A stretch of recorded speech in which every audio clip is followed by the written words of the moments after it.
So I think branding is everything. Like you go to the supermarket, you can get a bag that can carry your groceries, or you can go to Louis Vuitton and spend $15,000 on a bag. And all that is brand. Yeah, like. I wouldn't, but. You sure? Nah, I'm pretty sure I wouldn't. There goes a sight from my soul. Welcome to the Digital Marketing Wingman Podcast, the podcast where we bring you helpful tips and advice on websites, Google, and social media. Now there goes a sight from my soul. Welcome back to the Digital Marketing Wingman Podcast. We've had a little bit of a hiatus, but we're back in 2024, and we're going to be scheduling all kinds of guests this year, from local business owners, some clients of Pixeled, and just people of interest in the marketing world. So today, to kick things off for the year, I've got Sam Piasente from Enso Homes. Welcome, Sam. Hey, Nave, thanks for having me. No problem. Great to have you on. So we'll start off. You are the business development manager for Enso Homes, and your role is quite broad. Do you want to give everybody a bit of a background of what your role entails at Enso? Correct. Yeah. So it's a super broad role. Basically, it just is a role where we look at how can we help make the business better, and we identify that, and then I do whatever tasks are required to assist with that. So part of my role is that I'm the marketing manager as well. So I work really closely with Pixeled, but on top of that, there's a whole range of different activities going from improving our systems and processes to inspecting sites on a monthly basis, design development. It's very, very broad. The entire business, the whole spectrum, really. Yeah, absolutely everything. Like probably accounts is the one area that I've never really touched, but anything, from the design side with your drafting and concept design, with our estimating side of things, working on pricing, looking at new products that we can implement into our builds, as well as onboarding new suppliers and getting them involved. And then to the construction side of things, doing those site inspections, checking both the cleanliness of sites, which is also a marketing aspect as well, because clean and presentable sites, they obviously attract new clientele, as well as making sure that it's a nice place to work for our trades. So also as marketing towards the trades as well, they want to work for a builder who has clean sites, and they know that they can get there and just start their work. They're not having to get someone else's junk out of their way and spending hours doing that. That's meaning they're taking less money home because the job's taking them longer, sort of thing. I love that spin, because I can turn anything in a business into a marketing conversation. It is all marketing. Everything you do is basically marketing. Great. All right. Well, can you maybe share the story? I think we were talking the other day there, and you've been there quite a long time at Enso Homes now. And were you the first or second employee, or were you were very early? Very early. So it was within the first year. I was on board probably halfway through our first home getting built. Okay. They had already taken on an operations manager and a supervisor. And then I was the next person to be employed pretty much straight outside of uni. I had a short, maybe 6-month stint doing a part-time estimating role that I was also floating between going on a trip to Europe for 8 weeks, which was awesome to do that after however long it was of education going through primary, secondary. What did you do at uni? I did construction management. So I originally set off to do architecture. So since I was grade 4, well, basically my auntie was one of the head designers at Rip Curl, and she was really into design. I think I got that passion for design from her, but decided that instead of going the clothing route that she went down, I wanted to go into the built environment. So from grade 4, I was really certain that I wanted to do architecture, which kind of made high school, or those latter years in high school, a little bit easier for me, because I didn't have that stress of, what I want to do. I was really certain on it. Yeah. And then Deakin in Geelong, I grew up in West Gippsland, which is 2 hours, in Druin, which is 2 hours away from Geelong. But Deakin, Geelong was the only place that had a double degree in architecture and construction management. And I thought, well, if I can get the grades for it, I may as well do that. I think on the open days, they're flogging it as you make more money if you got the double degree compared to the single. So I was like, oh yeah, that sounds great. So I two for one special. Yeah, why not? So I go into the degree, and then it was after my first year of architecture, I just realized it wasn't for me, it was kind of distressing at the time, because I'd been so certain about it for so long, and I still had this massive passion for design, but there were certain activities within the role, more so around the detailing element of the work. So I still love the concept design, which is kind of big picture, but then you have your detailing, which is like all the finer measurements and those kind of elements, which just wasn't for me. It meant that I was going to have to sit behind a computer all day, every day, aside from the occasional site meeting, which just didn't really align with, kind of my energy levels and how much I need to be moving around. So I decided to stick with construction management. The degree at the time was more, and it still is, more aligned with the commercial sector. Yeah. And I don't find a lot of interest in sky rises that might be 100 stories tall and every single layer is a repeat of the previous. So I think, as we've already discussed, my role is super varied. And you love that, obviously. I love that. Yeah, it's kind of, it takes advantage of my interests and passions and unique abilities sort of thing. Yeah. And, working on that same duplicated level again and again wasn't going to do that. So I wanted to get into the residential construction industry. And having that passion for design meant that I wanted to align with a builder that cared about design as well. There's a lot of builders, a lot of volume builders out in the market where they serve a purpose and they do a great job and would be an absolute loss as a society without having those. We wouldn't be able to meet our housing demands for our immigration and population growth and all that kind of stuff. But on top of that, you got another level where you really take design to that next stage, and there's a lot of pride in that design. So I wanted to find a custom home builder that had pride in their designs, both the external facade as well as the floor plans, and then all the interior elements as well. So that part-time job that I was doing, there was a contact there who knew Lee, the director of Enso Homes, because he'd sold him insulation. And that's what I was estimating at the time. And that got me an interview with Enso Homes. And then, the rest was history. Nice. All right. Well, fast forward then. So part of your role is managing the marketing. Yes. What have you found in the construction industry that works in marketing? Obviously, the construction industry has had its pressures over the last few years. It probably had some booms and then some lows, and probably more recently it's probably quietening down a little bit. But now, hoping confidence is picking up. Interest rates have been steady for a little while, and it seems like consumer confidence across all industries is back. What works for Enso Homes? Definitely a multifaceted approach. So you can't just go with one angle. It's about trying to be seen in as many places as possible and just that repetition. Because the thing where construction can be unique to a lot of industries is that it's such a long sales process. So it's not like you're trying to sell hats and someone sees that hat and they buy the hat within 5 minutes of seeing it. If the ad is really good, the price is right, it aligns with their style and what they want to be aligned with brand-wise and all that kind of thing. Whereas building a house, so much research goes into that. And because people are spending such significant amounts of money, they do a lot of research. They want to get that right. And the journey towards building a home, and in particular a custom home, can be quite a lengthy one. So you really do need to have those multiple touch points and stay in touch with them for months, if not years at a time. Scary process too. I mean, there's been some horror stories of obviously builders going bust, and people are probably quite concerned where they spend their money these days. Yeah, it's been a really challenging one over the last year. It actually got to the stage where we're happy for you to get in touch with our accountant. So then you're not open just the books. Yeah. So as important as marketing is, because there has been so many builders going under and such low consumer confidence in building, because you don't want to take a risk of, say, spending, let's say it's $800,000 and then your builder goes under.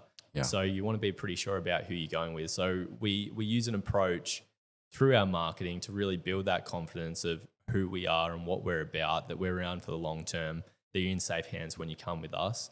But yeah, we did have to go the extent of even just letting them know you're welcome to chat to our accountants, because they're not putting any spin on anything. They're just giving you the hard facts. Well, as an outsider, we've worked with you a little bit over the years. We started working with you on your website a few years ago, and then more recently on your marketing. But from an outside perspective, it's nice to see, and you can tell when people are passionate about what they do, and it shows. And I think that would give me trust if I was choosing a builder, is you can see the passion and the care for the product that you build. And I know you guys limit the amount of builds that you can take on in a year because you want to ensure that you do a good job. Was that a deliberate strategy to maintain quality? Yeah, absolutely. So it aligns with our original vision that we did want to be a custom home builder, and just naturally you're not able to scale that at the same level that you can be a volume builder. And as you mentioned, it gives you, by limiting the amount of builds, you can really provide that level of attention and care that the clients are coming to us for.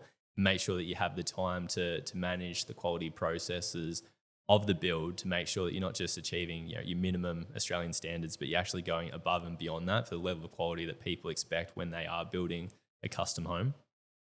So that journey for customers to, I guess, get to know you, multifaceted, multi-touch point.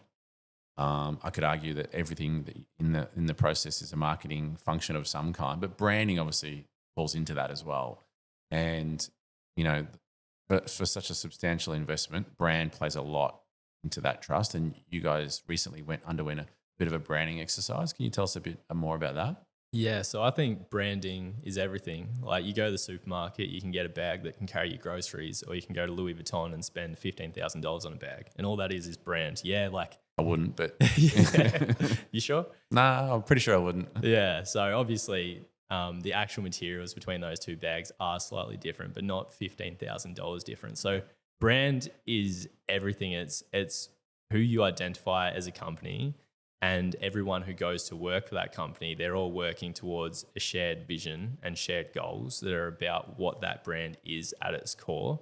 And the process that we went on recently, it was to go through a branding exercise where we could really nail our unique brand and what that was and what it looked like and how we can communicate that to market.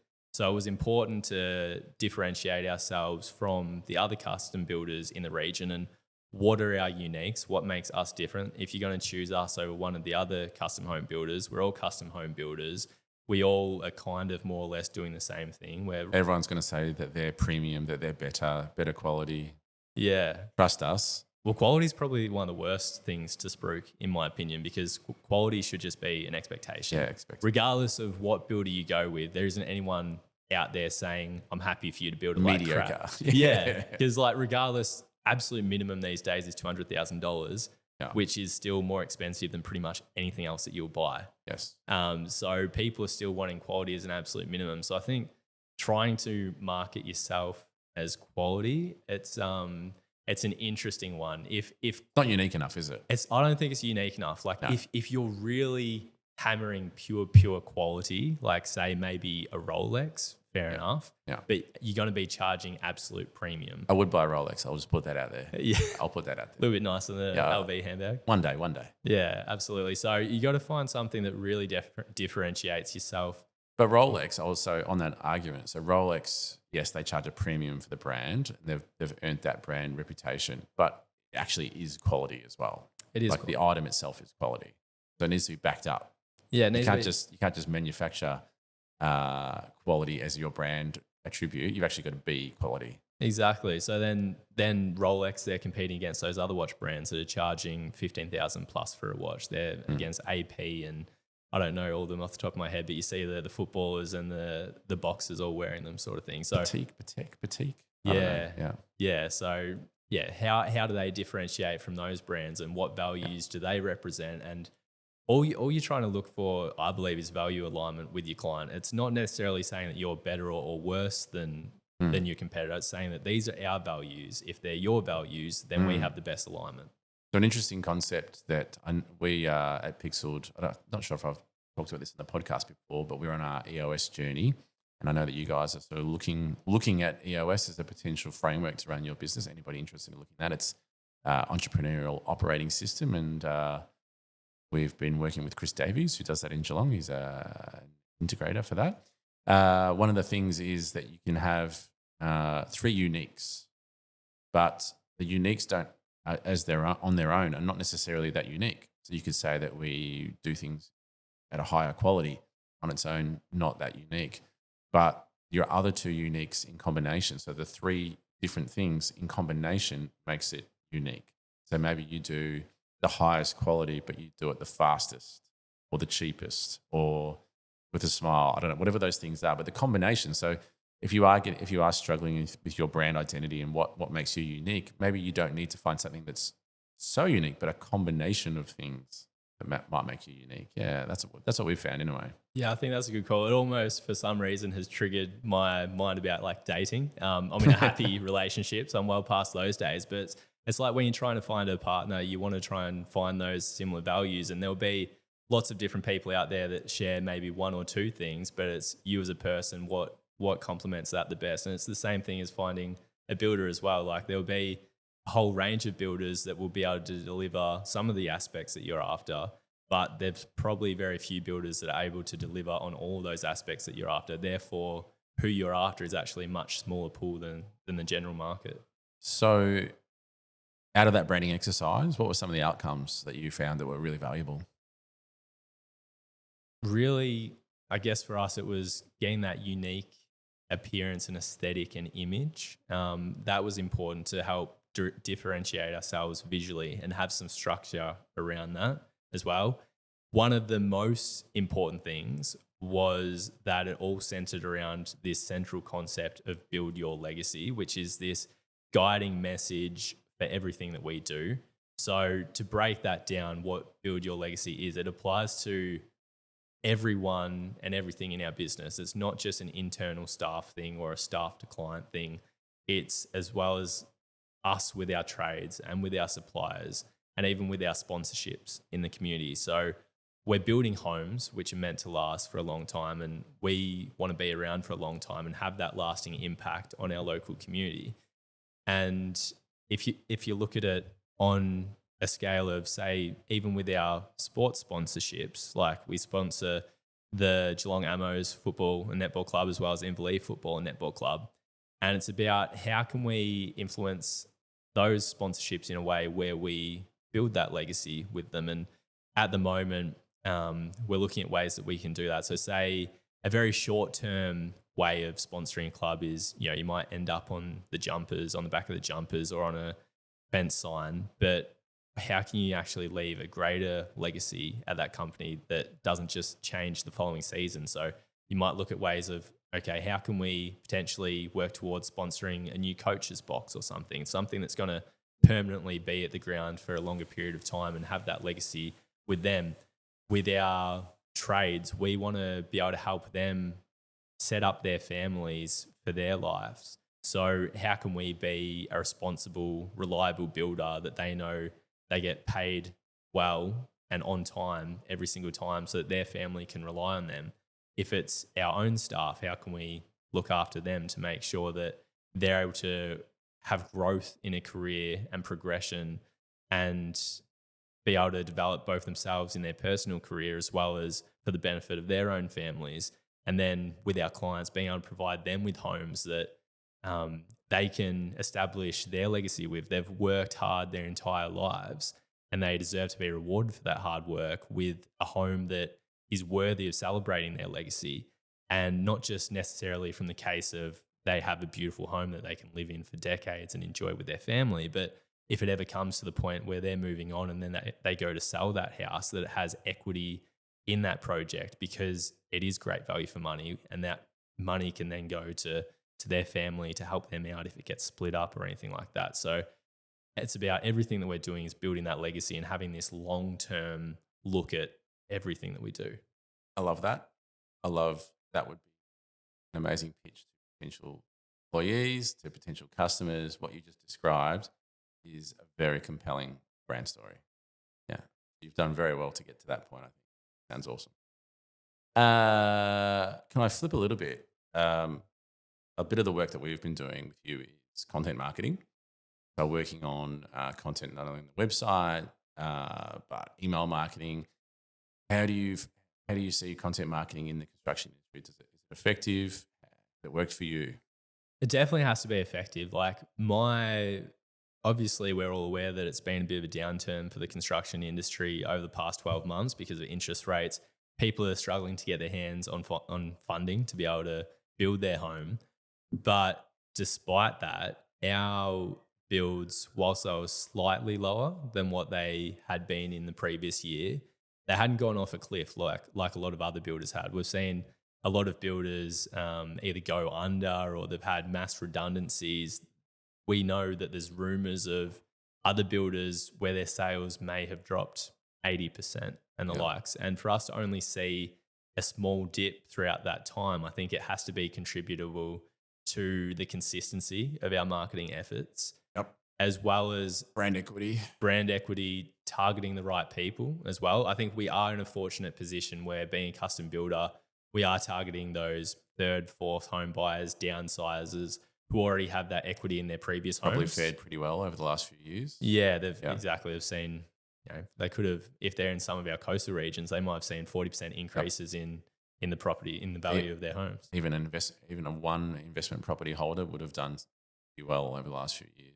Yeah, absolutely. Yeah. So I think part of it is the marketing consistency / the market segment as well, and knowing what our market segment is and not trying to be everything to everybody.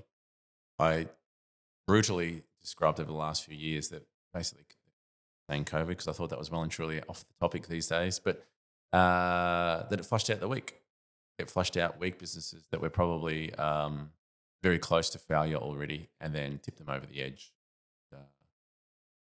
to walk away and blame COVID. But ultimately, the businesses were probably quite weak. They were destroyed within the first couple of months of. I remember in the very first month of COVID, businesses were shutting down after 4 weeks. If you don't have 4 weeks worth of backup plan, they were always doomed. It's an interesting call, because there's always going to be a certain level of empathy that we have towards people who have had shut down. It'd be a horrible situation. Yeah. But then on the flip side, you have builders that were effectively stealing work from more reputable builders by undercutting prices that weren't sustainable. So then builders that are, they're working hard to ensure that they have a sustainable business operation, were just losing work hand over fist to people that were underselling. That were going as under. we've seen, now they've gone under. So Yeah. I think it's similar to the story with the banks, although their profits have been absolutely ridiculous over the last few years, which is definitely not the case for builders. You do want to have strong companies at the end of the day, because strong companies are reliable, and you go to whatever company it is in whatever industry it is to get the service or the product that you signed up for. You don't want them going under halfway through and then not delivering. Sure. A big topic at the moment is the way how fast technology is changing, and how VR is coming into the mix with Meta Quest and Apple Vision coming out, and it's a clear industry, the construction, the house building industry, home building industry, to get people to design their homes and walk through them before they're even built. Have you seen this technology yet creeping into construction industry? I have. Have you seen any of the recent footage of people with the Apple glasses on? I've only seen videos of like zombie games and, hybrid, what do you call it? Pass through VR, but I haven't seen construction, no. Yeah, so I haven't seen it in construction either, but there's a lot of footage going around, just crazy people walking around the street, throwing their hands all over the place, which is pretty funny. Yeah. But it's definitely made its way into the construction industry on a number of different levels. It all started off probably, not necessarily started off, but one of the earlier origins of it was having 3D virtual fly-throughs. So you'd just be able to watch that on the computer screen, and the animator would be able to either have a pre-designed route that you're going to fly through the property and around the property and see it that way. And that was great, because a lot of people really struggled to visualize houses, and even looking at construction drawings, they still struggle to see how that's going to turn into an actual building. So that was really good from that aspect. And then the next element that kind of got stacked on top of that was having the virtual, I've probably skipped a step. The next element was large kind of warehouses projecting life-size plans onto the ground. So it gave clients the opportunity to walk through the spaces in their homes and see what those sizes kind of feel like. And they might have some prop couches or prop tables to kind of see how the furniture would work in those spaces as well. No walls. No walls. It's all black and white as well. So still good, still great technology. Yeah. But not quite as immersive as VR will be. Exactly. And then you've got the VR element. So that's still been around for a while, because it's been, the Oculus Rift from my memory, came out around 2012 or potentially even earlier, but it was more widespread throughout the market from kind of 2013 onwards. And you could start doing virtual walkthroughs from that point. And that was great, because you get to not just walk through the space, but actually see the interior design elements as well. You can see what color are the tiles, what color are the walls. Does the space feel light or dark? Is that window large enough? Does it need to be bigger, smaller? Do we need a nib wall there? Is the space flowing how we want it to? That kind of thing. And then probably the next element that we have looked into only a tiny bit, because we've got more important priorities to focus on, but it's fun to just keep your finger on the pulse of things that are happening anyway, but it's actually building in the metaverse, which is for those listeners who may not be fully across it, it's basically an online digital world where people can visit it and see things that are built by other creators. So you've got some builders in the US, because a lot of this kind of originates from Silicon Valley, the tech industry. You've got other builders in the United States who are actually building in the metaverse. So anyone can, even if that's built in an office digitally on a computer in Texas, someone from California can go and visit it in the metaverse. So you can effectively build these display homes in the metaverse that people can then walk through with their characters or their avatars, and not necessarily just a single home. You could do an entire display village. So you could have, let's all say, your homes on all your offer. homes. Yeah, exactly. You might have 30 homes. So at the moment, when you're building a display home as a builder, it's a really expensive process because you're building an entire home. It costs hundreds of thousands of dollars, and you might only be able to build one or two in a single location. But with the functionality of the metaverse, if you can build 30 homes whilst you still have to pay for the land and the development and all that kind of stuff, it is so much cheaper. You'd be able to build 30 homes for just a fraction of a single house. And just the ability to browse through each one is going to be a phenomenal step forward for anyone trying to sell a home, really. It's pretty exciting. I must admit, Nick brought in the MetaQuest to work the other day there, and I was pretty blown away. And I quickly realised that this is going to be a change for the marketing industry, massive change. So finally, Sam, I haven't let you have a sip of your drink all episode here, but I will actually tell the listeners that the new format for the year is that we have an AM or a PM offering when guests come on the show. So Sam's elected for the PM offering, which comes with a nice cold drink. What advice would you give to aspiring marketers that might be considering a move into the construction industry? How can they get there? How can they get there? Hands dirty and get in there. Do they already have a marketing background or just trying to get started? Just trying to get started, I suppose. I think it can be an appealing industry to get into, because I think high ticket value, big money, long marketing campaigns, that would appeal to me as a young marketer. What can they do? Yeah, well, I think like you touched on, the long marketing campaign is really interesting because you're going to have so many different touch points. But these days with the algorithms on social media, half my reels are probably marketing related now, just because I click on one and I like one and then it keeps feeding me the same stuff. So there's so much education and knowledge out there already on the web, which you can just stumble across on Instagram without needing to complete any kind of formalized courses, because I'm no marketing expert. I definitely don't have any formal qualifications in marketing. But I think if you do have an interest in design, like I said, I think marketing and the appearance of a product or a company, it all relates back to marketing. So having that passion for design and promoting a product, I think that all aligns really well. So yeah, go online. There's plenty of educational resources. I don't think you need any qualified training, but yeah, maybe even find some passion projects that you're interested in. If you have a hobby or something like that, are you able to find a way to take it from, instead of just a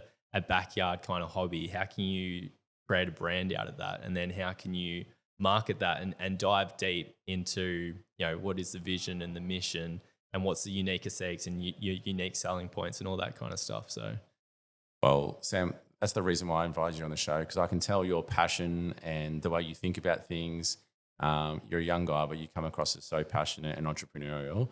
So that's why I wanted you on as our first guest of 2024. So thank you very much for your time, and good luck for the year. Thank you very much for having me, and thanks for the tequila. Thanks, mate. Cheers.